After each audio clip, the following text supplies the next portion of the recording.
Hi guys! Today we're going to be talking about single-step equations, but before we get started, I want to talk to you about the term inverse operations. And starting with the word operations, this refers to what you know as addition, subtraction, multiplication, and division. And the word inverse is another way to say opposite. And every operation has its opposite. And the operations come in pairs. So the two pairs that I'm going to talk about today are addition and its inverse, subtraction, and vice versa. The inverse of subtraction is addition.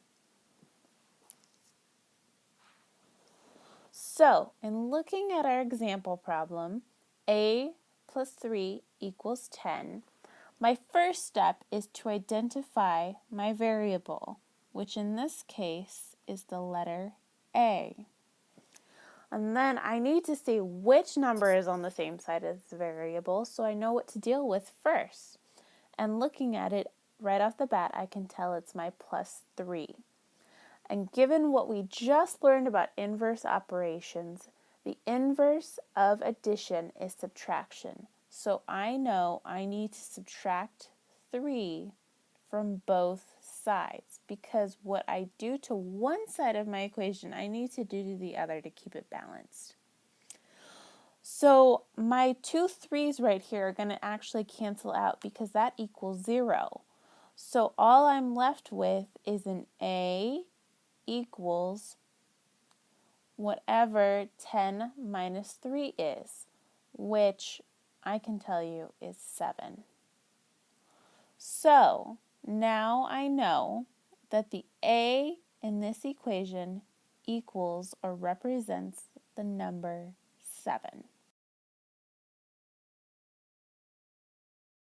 Okay guys, so in our next example, we are going to be looking at the opposite of our last example and dealing with subtraction and its inverse operation of addition. Now, looking at my example problem, I can tell you right off the bat that my variable is the letter B here. And I'm going to be dealing with this minus 5 because it's on the same side as the variable. And knowing that addition is the inverse of subtraction, I know I need to add 5 to both sides because what I do to one side, I need to do to the other to keep my equation balanced as we learned earlier. Now, if you remember, these two 5's are going to cancel each other out and I can bring down my B. And I can complete this problem over here, 8 plus 5, which I know equals 13.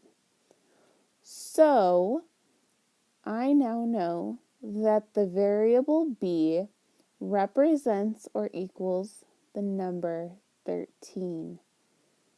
And that's our lesson today on inverse operations of addition and subtraction in a single-step equation. Thanks, guys.